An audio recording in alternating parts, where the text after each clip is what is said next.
രണ്ടാം ശിരസയ്യ ദശമുഖനോ മോക്ഷത്തിനൊരു പടി കടന്നയ്യ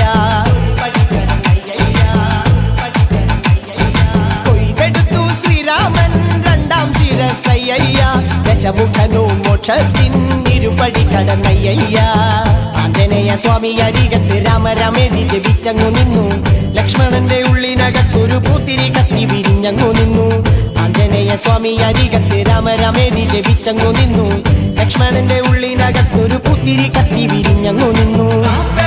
ശ്രീരാമ വരമരുളൂ ശ്രീരാമ പ്രാർത്ഥന കേൾക്കാനിനിയും വൈകരുതേ നീ കാത്തരുളൂ ശ്രീരാമ വരമരുളൂ ശ്രീരാമ പ്രാർത്ഥന കേൾക്കാനിനിയും വൈകരുതേ നീ ഒന്നാനാം അമ്പെടുത്ത് രാമനയണ നേരമതയോ ലങ്കേശൻ രാവണന്റെ നെഞ്ചിലിടുക്കിയായി വല്ലാതെ മോഹമുണ